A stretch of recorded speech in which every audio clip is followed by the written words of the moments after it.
Boa noite, estamos aqui reunidos para mais uma Happy Hour, nosso encontro quinzenal sobre quadril.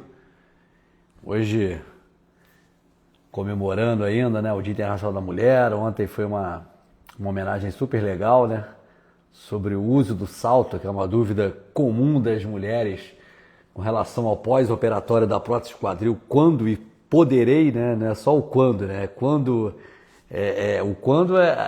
se a gente botar um tempo depois até vai, mas o grande ponto é saber se vai poder usar salto no pós-operatório, né? E a resposta ficou evidente ali das nossas queridas pacientes modelos caminhando com salto, né? Então isso é super legal e eu acho que a ideia do vídeo foi super interessante porque quando a gente realiza obviamente o procedimento nessas pacientes, né, a gente quer melhorar como um todo e esse é um aspecto super interessante também dentro desse contexto, né? Vamos lá, boa noite a todos. Boa noite, Eliane, boa noite, Romualdo, tudo bem? Vamos lá, estamos no nosso encontro aqui, já tem umas perguntinhas já interessantes. A gente vai conversar um pouquinho sobre o tema, né, porque é uma coisa que a gente vê muito com relação às dúvidas de pós-operatório dos pacientes, né? Enfim, a gente vê muito a idade para definir a cirurgia da prótese quadril, né? Então você está muito novo, você tem muita idade, isso a gente já conversou, isso é uma coisa que, na minha opinião, na minha perspectiva, isso é um absurdo. Você determinar uma indicação de um procedimento para aliviar, para dar qualidade de vida para um paciente baseado somente numa idade, num númerozinho que a pessoa tem na carteira, tá? Então você pode punir a pessoa para ela ficar com dor por mais tempo, com um jovem, ou não operar porque ela tem uma certa idade. Eu tive agora com uma paciente lá no Tijo Trauma, o filho dela até mandou uma mensagem para minha secretária, né? A gente conversou sobre a indicação da prótese dependente da idade, né?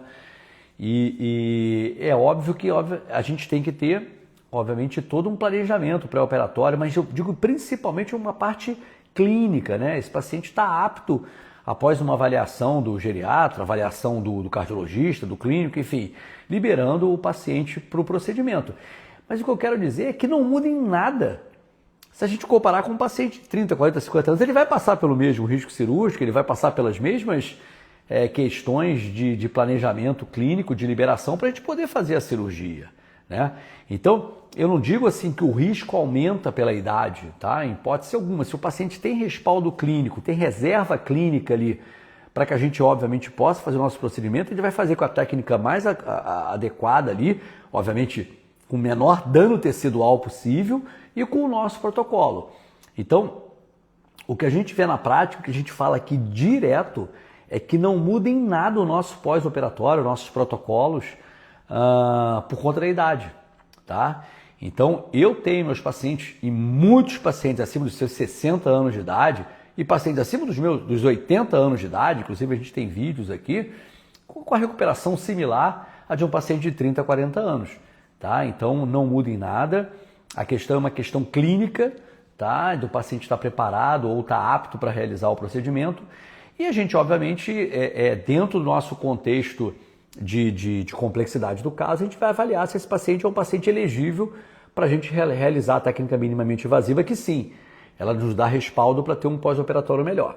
Então, o que a gente vê, o paciente vai fazer a cirurgia, né, 4, 5 horas, 6 horas depois da cirurgia, a fisioterapeuta vai passar, a equipe vai passar no hospital, né, a Andréia passa no hospital, avalia o paciente e, se possível, já fica sentadinho ou tenta levantar. O paciente levantou, está sentindo a vontade, não há nenhum impedimento para esse paciente caminhar, independente da idade, tá? E aí ele vai dar os passinhos ou poucos passos, enfim, para se sentir confiante. Também não tem aquele negócio de forçar, tem que andar. Não, levantei, estou bem, estou me sentindo confiante, dá uns passinhos, vai até a porta ali, volta, enfim. E aí no outro dia, sim, no outro dia eu já acho super interessante a gente incentivar isso aí, né? Eu converso muito com o André e converso com os pacientes também. Então, no outro dia de manhã, quando a Andréa passa, é importantíssimo o paciente caminhar, sentir a vontade. Por quê? Tá? Antigamente, a gente via muito o pós-operatório de CTI, né? Então, o paciente, por ter uma cirurgia de alta complexidade, que é a cirurgia de prótese, né? De quadril, de joelho, enfim, são cirurgias de alta complexidade, mas eu diria que são de alta complexidade técnica e não de alta complexidade cirúrgica, né? Mas de alta complexidade técnica, assim. Por isso que nem todo mundo vai fazer a cirurgia de prótese quadril e nem todo mundo vai fazer prótese joelho, né? Então, tem os especialistas para isso, tá? Mas o que acontece é que, antigamente, se acreditava que a cirurgia segura era a cirurgia que o paciente ia para o CTI no pós-operatório, porque aí ele estava seguro no CTI, tá? Então a gente que foi evoluindo junto com a técnica minimamente invasiva, com esse aprimoramento do protocolo de pós-operatório de fisioterapia, a gente vê que na cirurgia segura não é essa. A cirurgia segura é você operar o paciente certo, o lado certo, com a indicação correta, com o material adequado, com o planejamento adequado e com esse preparo pré-operatório adequado, tá? E a gente tem incrementado uma coisa que é super interessante, diferenciada, pelo menos o que eu vejo com os pacientes que já foram em outros colegas e vão comigo depois, enfim, é a possibilidade da gente fazer esse trabalho de pós-operatório, vamos dizer assim, da parte da fisioterapia, no pré-operatório. Tá? Então o André começou isso, deve ter uns 2 anos já, eu achei super legal a iniciativa e os pacientes têm gostado muito, porque eles chegam na cirurgia mais seguros, né? Então eles entendem bem a dinâmica de sair da cama, de voltar para a cama, de como ele vai caminhar com as muletas, o que ele vai sentir mais à vontade, muleta ou andador, porque tem esse negócio, qual que eu tenho que usar, muleta canadense ou andador? Depende. Então, cada paciente vai se sentir mais confortável na fase inicial, mais seguro, mais confiante com determinado tipo de auxílio. Então, eu acho que a gente passar essas possibilidades para o paciente no pré-operatório, vamos dizer assim, em curto tempo que a gente perde no pós-operatório com isso. Então, o paciente ele consegue focar nas coisas mais importantes do pós-operatório e não em determinar se ele vai andar de andador ou se ele vai andar com um par de muletas canadenses, tá? Então, a gente tem feito isso ao longo desses 2 anos aí, principalmente nossos pacientes que vêm de fora do Rio, né, que vêm de fora do Brasil, operar. Eu acho que é de suma importância esse contato com a fisioterapia no pré-operatório. Isso tem ajudado muito o pós-operatório, muito, muito mesmo. Agora, recentemente, há 1 semana, agora 10 dias, a gente operou um paciente que veio do Canadá para operar com a gente aqui. Depois vocês vão ver a história desse paciente, muito legal. E operou no sábado, teve com o André na sexta, já fez todo o trabalho de reconhecimento de pós-operatório, das condutas do que pode e o que não pode ser feito no pós-operatório imediato, de escolher qual vai ser a dinâmica de andador ou de muletas, enfim. E isso facilitou o pós-operatório, tá? Independente da idade. Então, essa questão de muitas vezes o paciente acreditar que por ter mais idade o pós-operatório vai ser mais complexo, eu sinceramente na prática da equipe, eu não vejo em nada isso, tá? Eu acho que a grande complexidade está aí no que diz respeito à parte pré-operatório, planejamento, preparo clínico desse paciente no pré-operatório e na cirurgia depende da complexidade do caso, tá? A gente obviamente tem diferentes graus de complexidade que vão determinar o tempo cirúrgico. Então, por exemplo, uma coxartrose, uma artrose do quadril primária, para uma osteonecrose sem grandes deformidades, o paciente sem grandes alterações ali de arco de movimento, de perda de movimento, enfim, é uma cirurgia que a gente vai fazer ali em 40 minutos, 45 minutos, enfim, de pele a pele, né? Então é um tempo bem interessante e sim, preservando, né? Maltratando menos a musculatura e os tendões, a gente consegue ter um pós-operatório com muito menos dor. Então, os nossos pacientes, quando eu falo, e a gente vê nos posts aí, os pacientes eles saem no pós-operatório sem uma dor importante que justifique nenhum tipo de medicamento mais agressivo, um opiáceo, um medicamento controlado, né? Então, na grande maioria dos casos, mais de 99% dos casos é isso. Então, é muito raro a gente ter que usar um medicamento desse. Então, recentemente a gente usou num colega médico, porque efetivamente ele tinha alergia a tantos outros medicamentos que ele só podia usar esse. E aí acabou ficando utilizando. Mas como tem esse viés, eu tiro ele da estatística, né? Mas a gente não tem utilizado, né? Porque no pós-operatório. Então isso é bom para os pacientes, independente da idade, né? Pacientes com mais idade, sempre receosos como é que vai ser o pós-operatório, se ele vai conseguir andar que nem um paciente de 40, 50 anos de idade, se ele vai ter um padrão de dor maior por conta da idade, né? Existe muita preocupação também com relação à osteoporose, à osteopenia, que se eu operar com osteoporose, o meu pós-operatório vai ser diferente, não vai mudar em nada. Porque o que a gente tem que entender é como é a característica de osso desse paciente. Tá? Então, como é que é o formato do fêmur proximal, ou como é que estão as características ósseas do acetábulo, isso vai no nosso planejamento pré-operatório. Eu vou utilizar uma haste cimentada, não cimentada, qual o implante que eu vou utilizar para aquele caso, ele tem uma deformidade do fêmur, enfim. Então, são essas coisas que vão determinar, e não a idade. Tá? Então, o que a gente vê na prática, para os pacientes que nos acompanham aqui e que, obviamente, estão buscando aí opções ou solução para um caso de processo degenerativo por artrose, ou por necrose, ou por sequela de fratura de colo, enfim, o que seja, o que a gente vê na prática também dos cirurgiões que a gente conversa é que não muda em nada o pós-operatório por conta da idade. É óbvio que cada médico, cada equipe, cada cirurgião tem o seu protocolo. Hoje eu estava atendendo um paciente lá no Tijiotrauma e esse paciente comentou que ele não foi orientado a fazer fisioterapia no pós-operatório. Então é uma coisa que eu particularmente não sou a favor. Eu acho que cada profissional da minha equipe tem uma importância como um pilar super importante quando a gente fala de desfecho favorável. Então eu tenho a parte da fisioterapia, eu tenho a parte da equipe, né? os auxiliares, o instrumentador, anestesista, eu tenho a parte do fisioterapeuta e tem a parte da enfermagem com cuidado da fisiooperatória e tem a parte do educador físico no pós-operatório, um pouco mais tardio, para trabalhar essa musculatura, sempre respeitando alguns limites, os limites do paciente, respeitando aquilo que eu considero, porque aí não tem jeito, são exercícios que eu considero exercícios que são ruins para o meu paciente. Então hoje eu estava com outra paciente, ela tem um processo degenerativo inicial ali da articulação do quadril, inicial que eu digo, né? Ainda tem algum espaço articular, apesar das lesões de cartilagem, e ela foi comigo para pensar, para perguntar justamente, é prótese ou é infiltração guiada, né? Então é muito pela característica clínica do paciente se tem espaço. Quando tem espaço, a gente começa a pensar na possibilidade da infiltração articular, né? Então, só que a outra paciente, por exemplo, fazia, mesmo com impacto, mesmo com alteração, ela fazia exercícios na academia que eu, particularmente, sou contra. Para pacientes portadores, por exemplo, do impacto femoroacetabular com uma lesão labral, ou pacientes com uma artrose inicial do quadril. Então, o leg press é um exercício que eu não acho interessante, principalmente quando o grau de flexão é muito perto do peito, tá? É aquela cadeira que você vai empurrar o peso. Os agachamentos profundos, eles não são interessantes,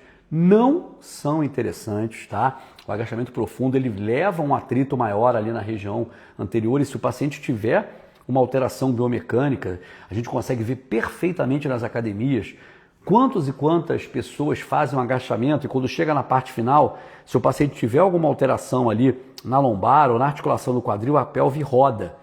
E aí eles começam a ter dor na região do bumbum, que a gente chama de dor glútea profunda ou uma dor no piriforme, por conta de uma biomecânica errada de um agachamento. Só que às vezes a queda é tão pouca ali, ou o personal não está olhando, o personal está conversando, enfim, e aquilo ali vai. E o paciente está feliz, ou a pessoa está feliz porque está fazendo um agachamento profundo, mas daqui a pouco vai ter um preço daquilo ali. Tá? Então, os movimentos com caneleira, trazendo a perna como se estivesse marchando, levam uma sobrecarga do psoas. Ficar deitado com a caneleira na ponta lá, na região do tornozelo, ficar levantando a perna nesse sentido aqui com o joelho esticado, vai levar sobrecarga no psoas. Então, os pacientes que têm artrose incipiente, os pacientes que têm impacto femoroacetabular, vão sentir dor, né? Então, é importante essa interação entre cirurgião e equipe, fisioterapeuta, enfermeiro e educador físico. Por isso que a equipe, na verdade, quando eu penso em equipe, não é só quem faz a cirurgia, né? Quem está comigo na cirurgia. É a equipe que acompanha tanto no pré quanto no pós os meus pacientes. Isso é equipe, né? Porque a gente tem todo um processo aí. A cirurgia não termina quando o paciente sai do centro cirúrgico e volta para o quarto. É o início. Então, o início da parte da equipe agir é ali. Tá? Se a gente for pensar no início mesmo, é quando o paciente, obviamente, decide que ele vai fazer o procedimento ou decide procurar uma avaliação do especialista. Mas do ponto de vista mais direto, é quando ele sai dali, ele vai começar a fisioterapia, cuidados da fisiooperatória, depois de 4, 6 semanas começar o trabalho com o educador físico numa academia ou no prédio mesmo, com exercícios focados, trabalhando a porção posterior do glúteo médio, do glúteo máximo, deitado de lado, abdução com faixa sobre o joelho em ostra, abdução com faixa sobre o joelho também, trabalhando um pouquinho de glúteo médio, um pouquinho de glúteo máximo, proprioceptivo, tem várias coisas aí que são importantes, em detrimento a, por exemplo, um leg press, um agachamento profundo, um trabalho com caneleira, com extensão de joelho, levando uma sobrecarga do psoas.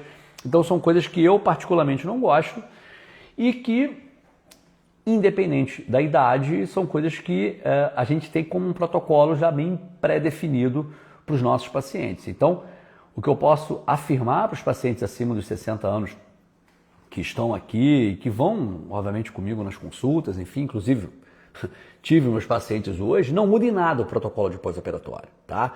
O que vai determinar muitas vezes a diferença é se esse paciente tem alguma complexidade maior na sua indicação, né? Na sua artrose, que a gente vai, por exemplo, segurar um pós-operatório, um paciente que tem uma retirada de haste, que a gente vai ter que fazer uma retirada de haste com uma colocação de uma outra haste, enfim, uma série de coisas que aí determinam um pós-operatório diferente, certo? Então vamos lá, quero agradecer a todos que aqui estão. O áudio deve estar tudo bem, ninguém falou nada, então tá ótimo. Ó, primeiro que eu vou fazer, eu primeiro vou responder, obviamente, os pacientes que mandaram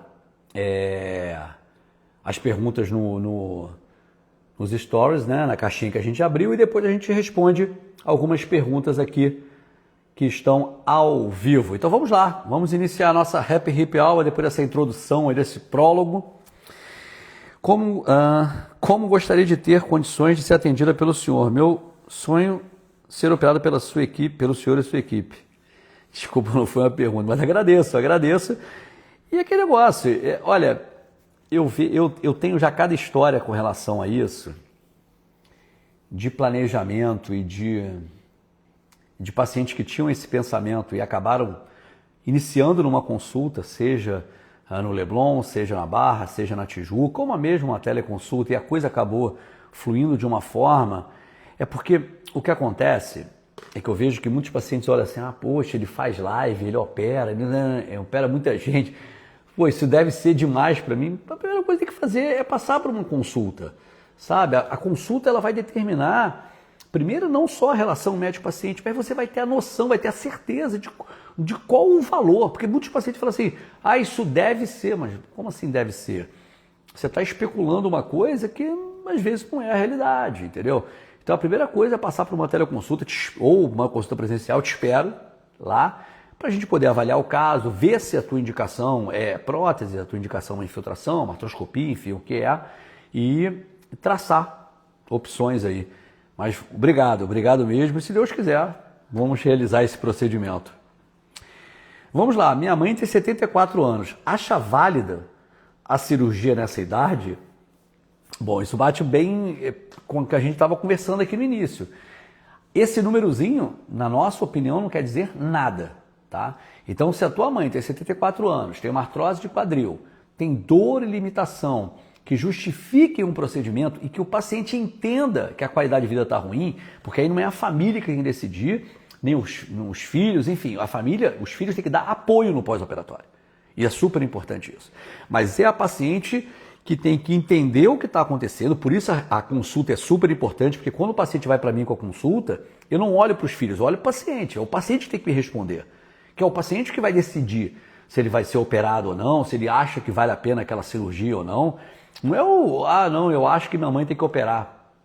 Esquece, a coisa não funciona assim, porque é uma decisão dela, é uma decisão dele, é o paciente que tem que determinar isso aí. Então, esse númerozinho, eu falo isso para todos os pacientes que vão para mim e fazem essa pergunta, esse númerozinho da carteira de identidade não quer dizer nada.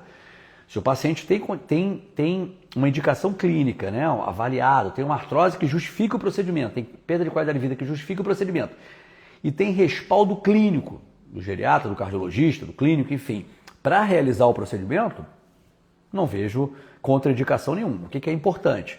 Importante avaliar bem o caso, é o planejamento pré-operatório, é uma boa seleção do implante, um bom hospital para realizar o procedimento, tá? Isso é um detalhe super importante. Eu vi recentemente um vídeo de um colega meu lá de Porto Alegre, o Crestani, que eu achei super interessante.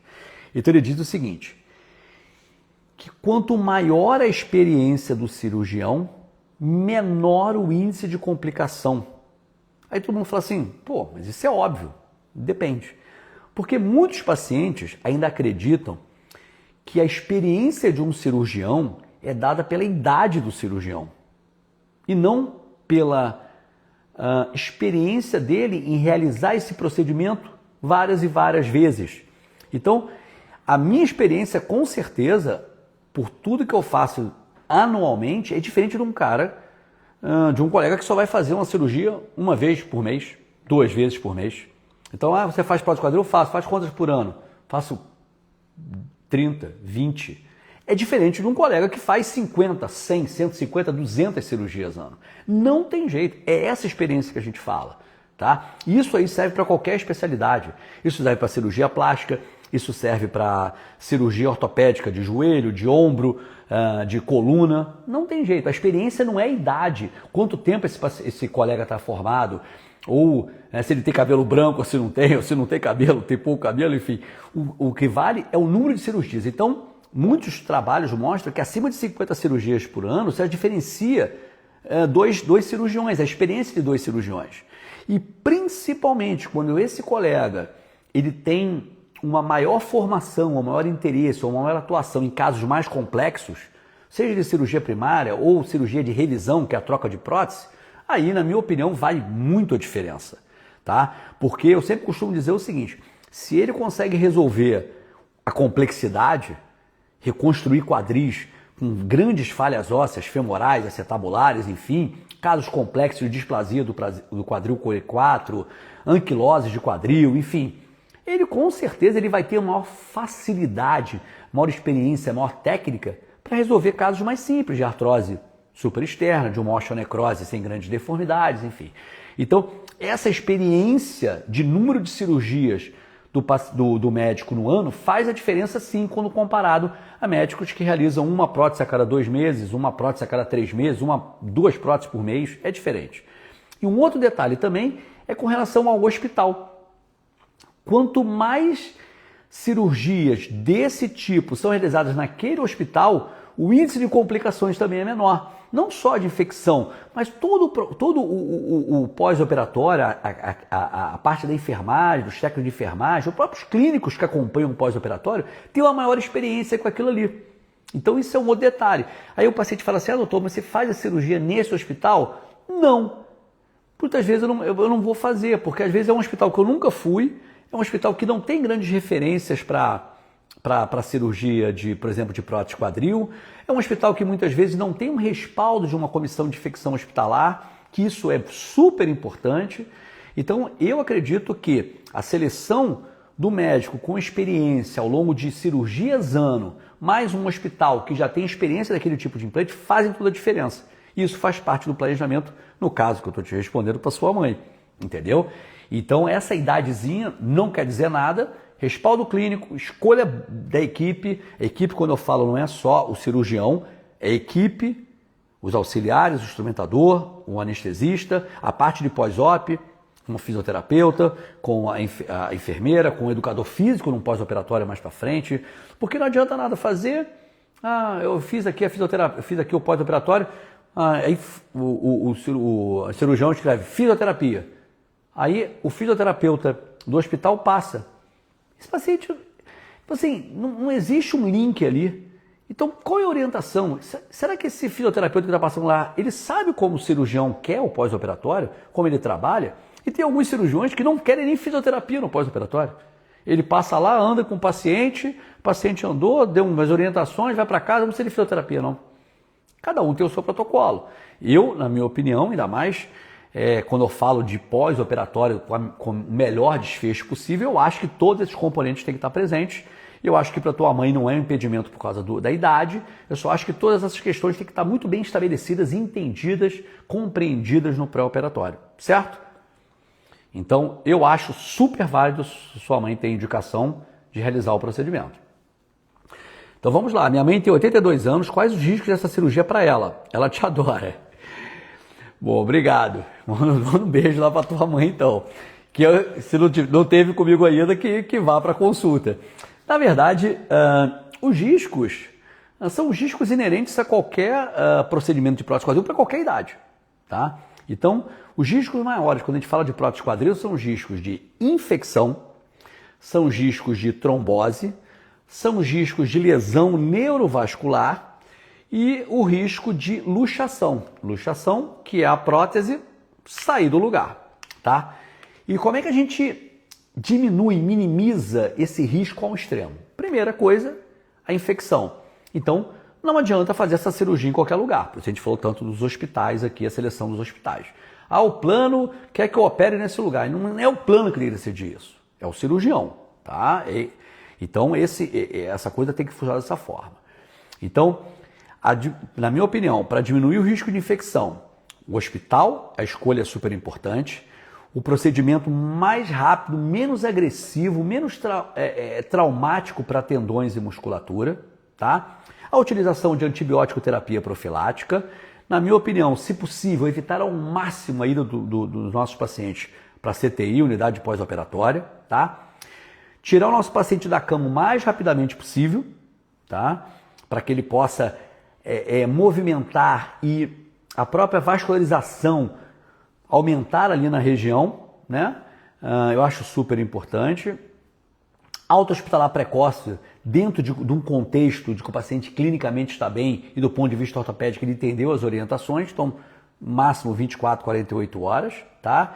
E os cuidados da ferida operatória no âmbito da enfermagem que vai atuar nisso aí, passando orientações para o paciente.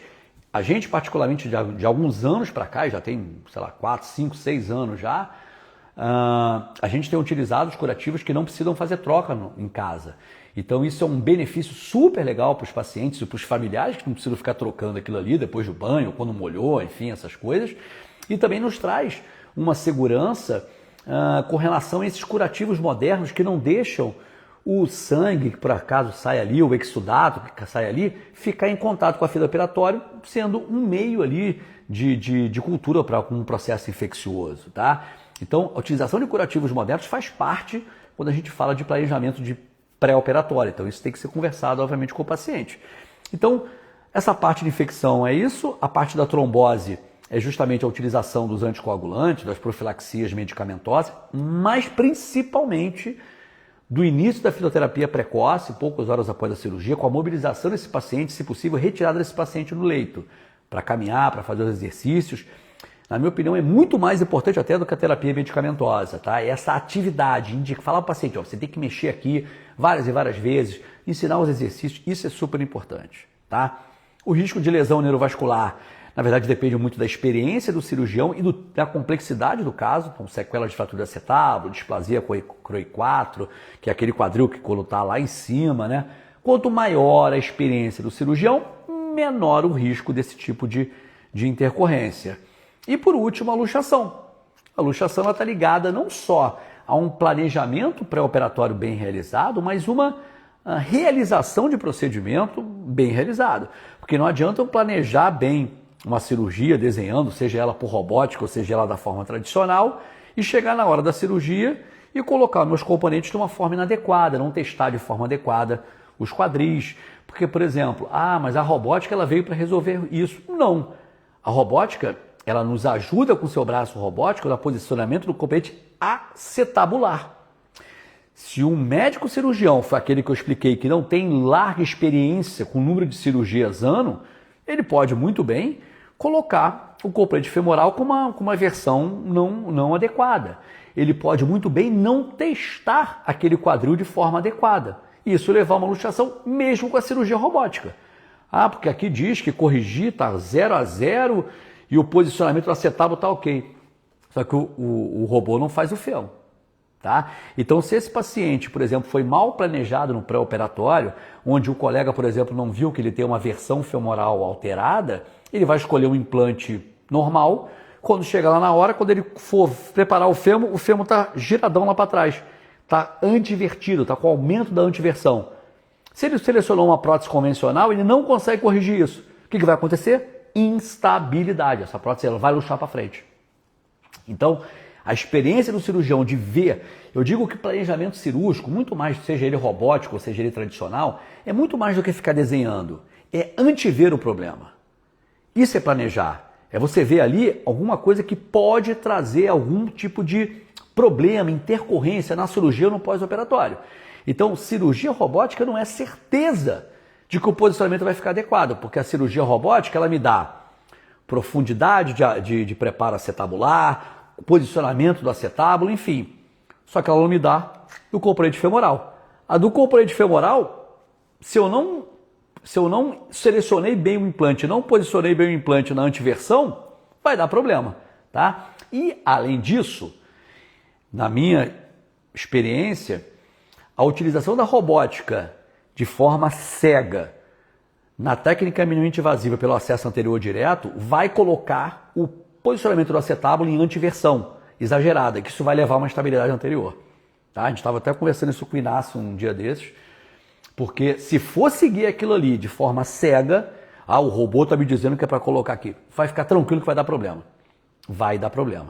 Então, não adianta. A experiência do cirurgião é, nesse momento, o mais importante. Daqui a 5, 10 anos, o Elon Musk falou que daqui a poucos anos aí os robôs vão fazer cirurgias melhores do que os cirurgiões de grandes nomes, né, de grande experiência. Enfim, vamos viver aí e ver o que vai acontecer. Nesse momento é essa a questão. A robótica é muito interessante para o componente acetabular, mas o componente femoral ele é feito totalmente pelo cirurgião, tá? Diferente do joelho, por exemplo, tá bom? Então vamos lá. Eu já ia passar aqui e ainda tem pergunta aqui. Qual a prótese para uma paciente de 78 anos de idade? Bom, todo mundo acha que a prótese de quadril é definida pela idade, não é assim. Na minha opinião, o que vai determinar o tipo de implante que eu vou selecionar são as características desse fêmur, as características do acetábulo. Então, na grande maioria dos casos, eu utilizo próteses totais, né, a prótese total de quadril não cimentada, independente da idade. Pode ter 70, 50, 40, 80 anos de idade. Se as características do fêmur proximal não forem cilíndricas, não me mostrarem uma porose importante, não me mostrarem um fêmur paralelo ali nas suas corticais, eu utilizo as próteses não cimentadas com excelentes resultados. Tá? Agora, quando eu vejo características que me indiquem a utilização do componente femoral cimentado, a gente vai colocar. Tá? Então, os 78 anos de idade, na verdade, não é a idade que vai definir o implante, e sim as características da articulação do quadril, e isso faz parte do planejamento pré-operatório do cirurgião, tá bom? Então, não fique preocupado com relação a essas características, cimentada ou não cimentada. Agora, se vai utilizar prótese importada ou prótese nacional, aí depende de cada cirurgião, enfim, da experiência dele com essas questões. Eu, particularmente, eu não uso implante nacional dos meus pacientes. Então, a gente está até com um paciente agora acho que é da Medicênio, não me lembro qual que quer liberar paciente prótese nacional. O paciente, obviamente, está brigando para ter a prótese importada, ou mesmo tendo que pagar a prótese importada, porque ele entende que é a prótese que tem literatura. E, inclusive, já vou dar um spoiler aqui, vai sair um relato de um paciente com uma história super interessante sobre aquilo que eu falo. Quando a prótese é às vezes eu recebo, né? Eu vou colocar uma prótese total de quadril não cimentada cabeça cerâmica. Essa prótese é boa? Depende. Então é a mesma coisa. Eu tenho um Golf, eu tenho um carro 1.0 turbo.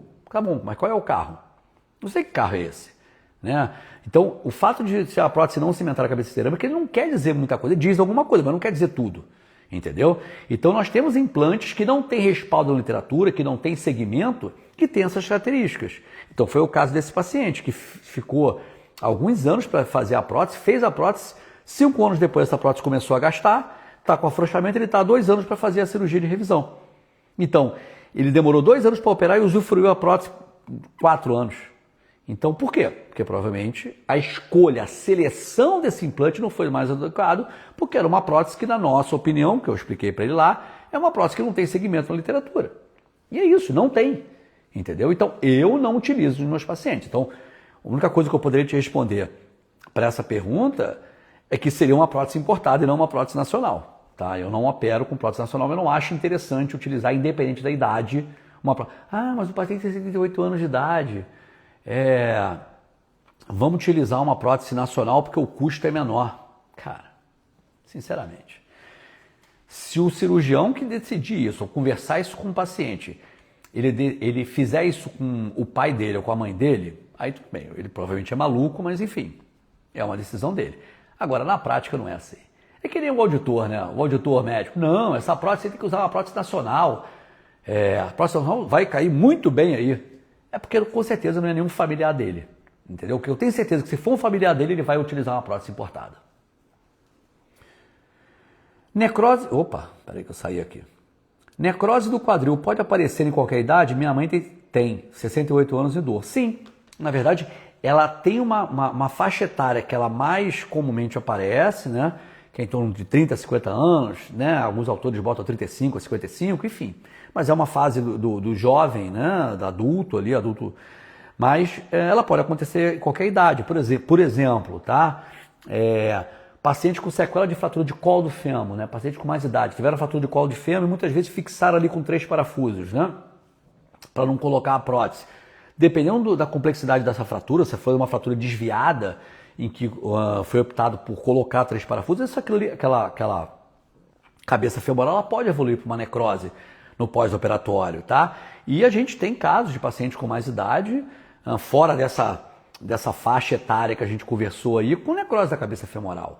Então, a necrose é uma patologia que acomete o suprimento sanguíneo da cabeça femoral, que pode acontecer em qualquer idade, mas é mais comum nessa faixa etária que nós conversamos aqui, tá bom? E se tem dor e limitação, e aí volto a dizer, independente da idade, se ela tem 68, se ela tem 40 e poucos, enfim, se tiver dor e limitação e alteração da forma da cabeça femoral, pode ser que a indicação para sua mãe seja uma prótese total de quadril. E 68 anos, porque ele é muito jovem para botar uma prótese. Não é, tá? Essa questão de jovem, de idade, de número. Então eu tenho meus pacientes aí de 15, 16 anos com prótese de quadril, porque há uma indicação para você fazer a prótese de quadril, tá? Posso fazer bicicleta no pós-operatório? Bom, Carlos, a bicicleta no pós-operatório ou no pré-operatório, na minha opinião, é um exercício super interessante para o quadril, tá? Então o que eu oriento para os meus pacientes é o banco mais alto, para não ter muita flexão de quadril, uma flexão ali em torno de 60 a 70 graus, tá? E é super interessante para reabilitação pós-operatória. Normalmente eu começo a liberar em torno de 3 a 4 semanas a bicicleta. Existe uma técnica para subir nessa bicicleta, tá? Mas eu já libero nesse período, em torno de 3 a 4 semanas. Com relação a pré-operatório, o paciente não tendo dor, obviamente, ao realizar esse tipo de exercício, é um exercício super interessante para manter um estresse na musculatura, um estresse na articulação ali de forma positiva. Eu gosto muito da bicicleta, tanto no pré quanto no pós. Tá bom? Vamos ver aqui. Opa, peraí que saiu aqui. Tá. Doutor, depois da consulta contigo, quanto tempo para fazer a cirurgia? Tenho consulta na sexta-feira. Vamos lá, vamos conversar bem isso aí na sexta-feira. Então, como é que funciona o processo? A gente vai ter a consulta, nós vamos conversar sobre o teu caso. Vamos ver se a tua indicação é infiltração, se é prótese, se é artroscopia, enfim. Vamos tentar entender as opções ou a opção que a gente tem para cirurgia, ou se tem indicação de cirurgia, né? É outro detalhe. E a partir desse momento, eu vou pegar alguns dados seus, minha secretária Beatriz vai te mandar um e-mail, tá? Com um documento chamado proposta de orçamento, tá? Eu não opero diretamente por nenhum plano de saúde, quer dizer, eu não recebo diretamente por nenhum plano de saúde. Existem planos que têm cobertura por reembolso, um reembolso parcial, e tem planos que não têm reembolso algum, como por exemplo a Unimed, não sei se faliu já, a Unimed Rio que tinha aqui, né? Então esse plano, por exemplo, não tem reembolso algum. O plano ele vai arcar com a parte do hospital e com a parte do material, que a gente vai decidir para o teu caso, tá? E o hospital, obviamente, dentro daquele contexto que nós conversamos anteriormente, né? E aí a parte da equipe médica vai ser ou particular, quando não tem reembolso, ou vai ter um reembolso parcial do plano dos valores que a secretária vai te mandar, que vai ser de acordo com a complexidade do caso, que a gente vai discutir lá, né? A partir do momento que der o ok para ela, ou ela vai te mandar um documento para você dar entrada no plano, tem alguns planos que é o paciente que dá entrada diretamente, tem alguns planos que a gente dá entrada via hospital. Quer dizer, é o hospital que faz a solicitação para o plano. Por exemplo, Sul América, Bradesco, Petrobras, Cassi, não é o paciente que dá entrada, mas é o hospital que dá entrada nesse processo.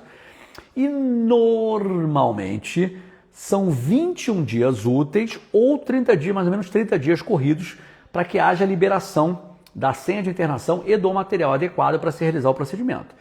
Então, ou é o paciente que dá entrada e recebe essa liberação pelo WhatsApp, por e-mail, enfim, por algum tipo de mensagem, que é esse o processo, a Unimed era assim, tá? Ou, quando a gente dá entrada via hospital, o paciente muitas vezes pode até receber num aplicativo alguma informação, tá? Mas quem nos passa essa informação é o hospital, tá? Porque é o hospital que dá entrada no processo, ele vai intermediar essa solicitação junto ao plano de saúde, tá? Por exemplo, Hospital Vitória, Copador, Copstart, Ijutrauma, Hospital Badim, com esses planos que a gente conversou. E a partir do momento que nós temos a liberação, e de acordo com o seu planejamento de datas e com o que a gente tem de mapa cirúrgico, aí a gente marca o procedimento. Normalmente eu sempre falo com os pacientes, quando passar para a Beatriz, eu gosto de passar, por exemplo, eu gostaria de fazer procedimento nessa quinzena aqui. E a gente consegue mandar isso para o hospital e ver a disponibilidade de horário. Eu não gosto de operar à tarde nem à noite. Eu gosto de operar de manhã, no máximo comecinho da tarde, aquele horário de meio-dia, 1h, entendeu? Então eu mando para o hospital e vamos ver, olha, nesse dia aqui nós temos horário de 7 horas da manhã, nós temos horário de 10 da manhã, aí a gente marca o procedimento, tá bom? Agora vamos ter que ver, obviamente, qual o procedimento que a gente vai decidir e se há indicação de algum procedimento, né? Quais exercícios não gosta para quem tem artrose? Tenho muita dor na academia, quase desistindo. Essa é uma coisa muito interessante, inclusive teve uma paciente comigo hoje conversando sobre isso. O fato de você desistir não é bom, porque a musculatura forte protege a tua articulação e depende do caminho que a gente siga, seja cirúrgico ou não cirúrgico, vai te ajudar. Principalmente se for a parte cirúrgica, vai te ajudar muito no pós-operatório, tá? No que diz respeito à recuperação, tá? Agora, o que eu acho interessante seria evitar esses exercícios que nós conversamos anteriormente, né? Eu não gosto do leg press, eu não gosto do agachamento profundo, eu não gosto da extensão de joelho com trabalho com caneleira. Eu acho que vai forçar pessoas.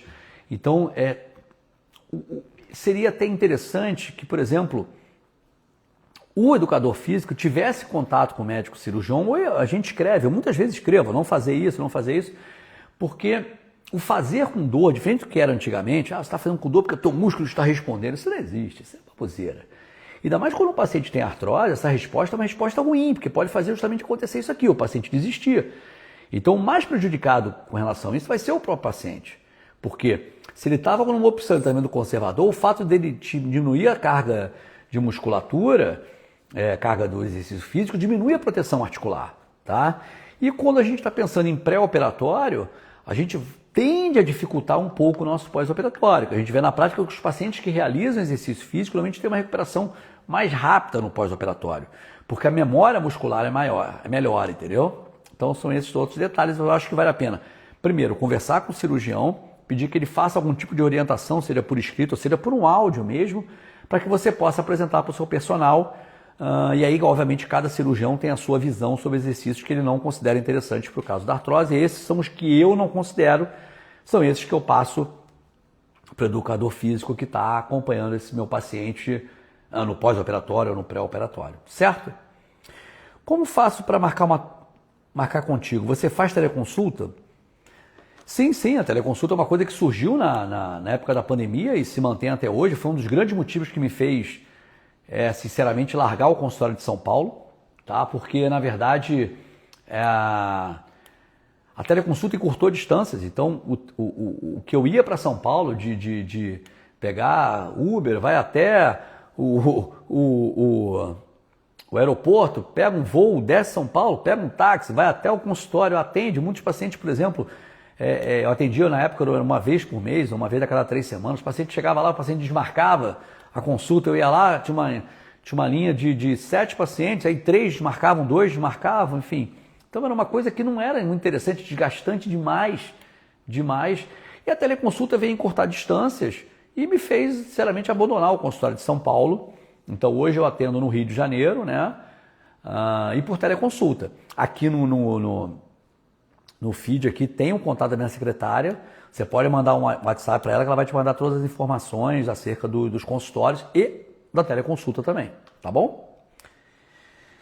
Se te enviar o raio-x, você me passa o valor da cirurgia? Já peguei de 2. Bom, não. Não, eu não considero esse tipo de relação uma relação interessante, porque você vai ter um preço e não um valor. Então, você pode me mandar um raio-x e eu vou te falar, tem uma artrose aí. Ah, mas qual o valor da cirurgia? Não é assim que a coisa funciona. Eu só envio a proposta de orçamento após o paciente ter uma consulta presencial, uma teleconsulta comigo. Isso é uma diretriz que o CFM orienta, né? Você tem que ter um prontuário aberto, né? Tem que ter uma relação para você mandar alguma informação, ainda mais assertiva com relação não só um diagnóstico, mas com relação a um valor. E uma outra coisa também que eu acho super interessante, a gente discute, tem muitos pacientes que têm uma radiografia com uma artrose, mas não tem tanta dor e limitação quando você começa a conversar com ele, que justifica uma cirurgia de prótese. Muitas vezes é um trabalho muscular, um trabalho biomecânico, ou se ainda tiver algum espaço articular, uma terapia viscobiológica intraarticular pode ajudar muito, e não uma cirurgia. Então, quando você manda um raio-x, sem uma história, ou sem conversar com o teu médico, você já mais ou menos determina o que vai acontecer ali. Ó, eu mandei um raio-x que tem pouco espaço, artrose, prótese. Será que você tem indicação de uma prótese? Tá? Então, eu não acho isso interessante, esse tipo de conduta. Eu acho que se você está buscando uma solução para o teu quadril, né? Você está buscando um tratamento, quer dizer, você está valorizando, né? Você está correndo atrás de uma coisa positiva para a tua saúde, pô, não menospreze isso, sabe? Não dê um valor tão pequeno assim para a tua saúde. Invista nisso, porque é isso que vai te fazer continuar a viajar, curtir, viver, fazer exercício. Então, eu não concordo com esse tipo de conduta e minha secretária ela não está autorizada a passar nenhum tipo de orçamento baseado numa radiografia, uma decisão minha, e por causa disso eu não acho interessante, tá? Não é nem porque eu posso considerar isso um leilão, mas eu acho que você não tem relação médico-paciente para você definir se você vai escolher um outro. Se você vai escolher um outro pelo preço, você não vai deixar passar informações que são muito importantes que nós conversamos aqui no vídeo, né?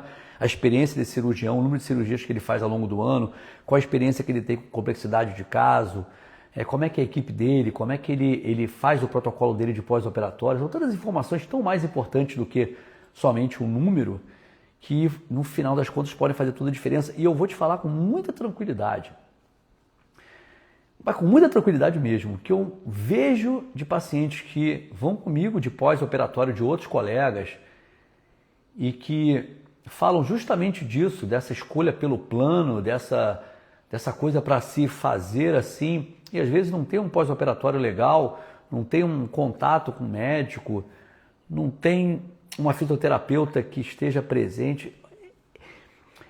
Aquele negócio, não é, mas eu acho que quem é paciente meu que está aqui sabe, é diferente, tá? Não é querendo, é diferente. Eu acho que o que a gente faz e que eu faço com o maior carinho, porque eu faço, sabe, as pessoas, os meus pacientes me mandam aqui, eu logo respondo, enfim, eu acho que a gente faz de um jeito diferente, sabe?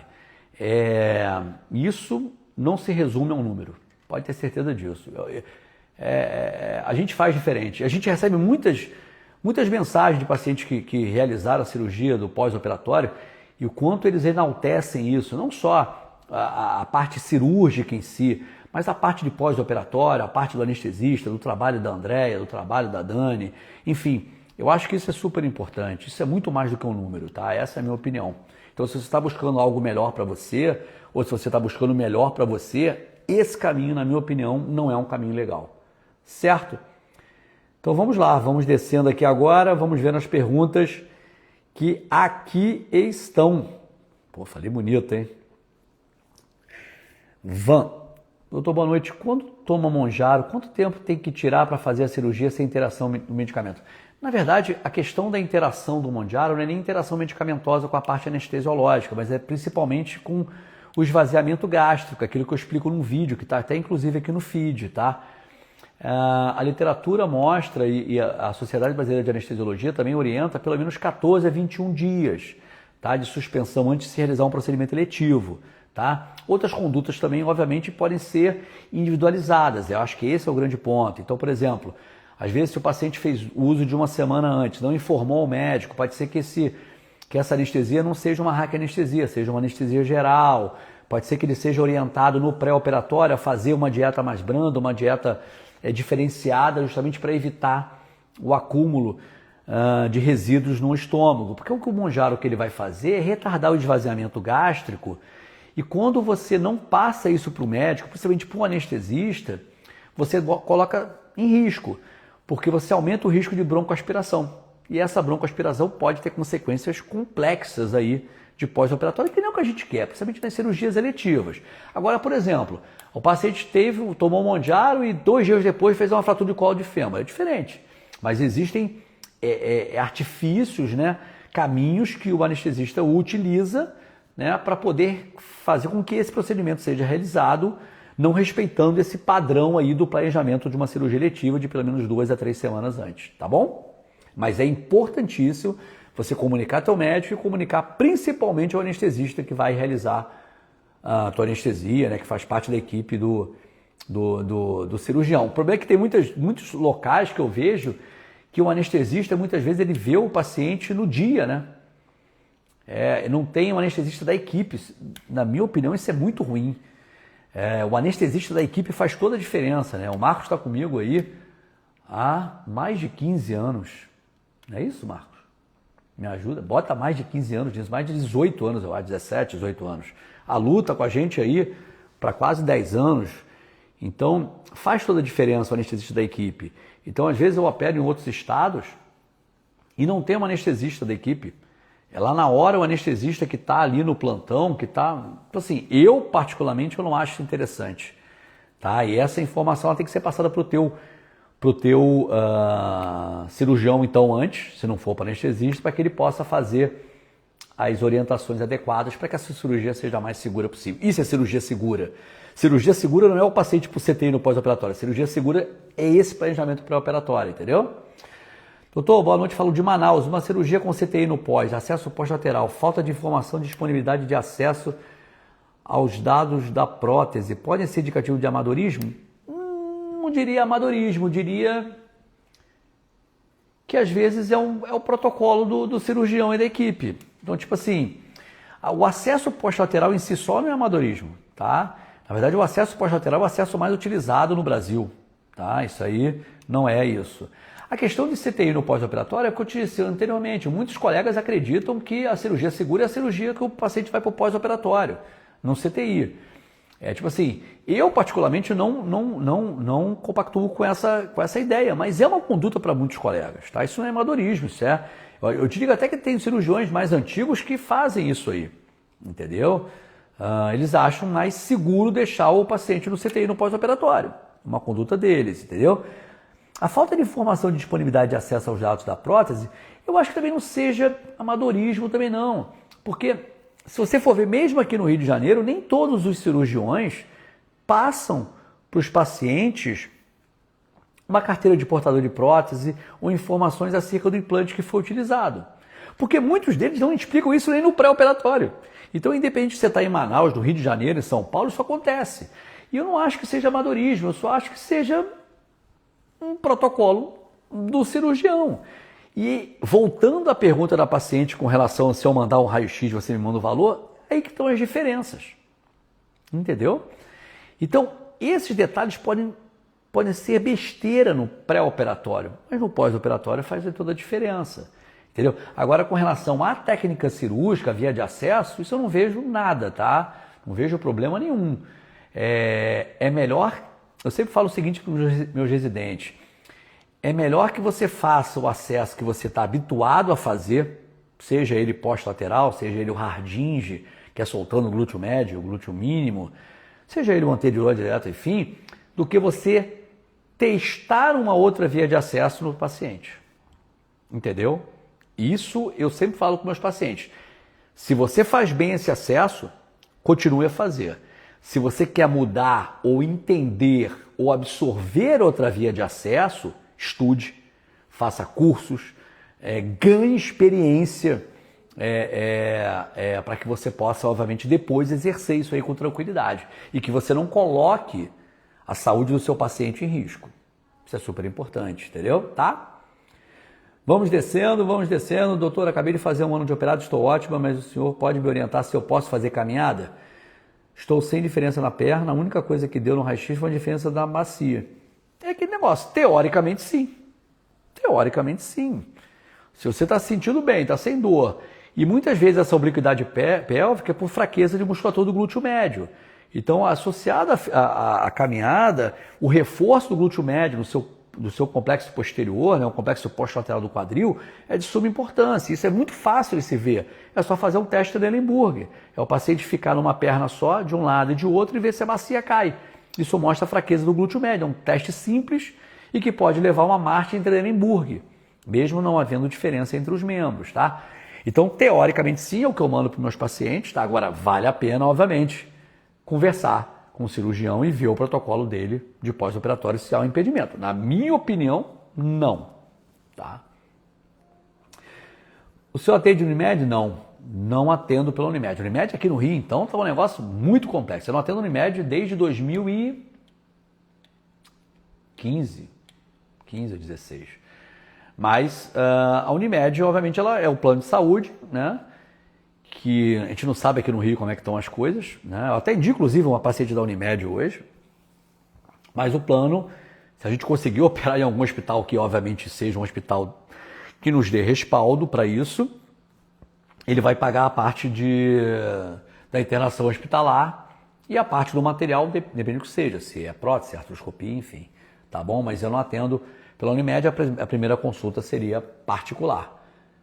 Está se alinhando. Isso aí, tem que trabalhar. Quanto mais você caminhar reforçado, a tendência é que vai ficar melhor. Como saber se o offset está certo? Na verdade, o offset é uma distância que a gente calcula na radiografia entre o eixo central do fêmur e a bacia e que nos dá uma ideia da tensão da musculatura abdutora do quadril, tá?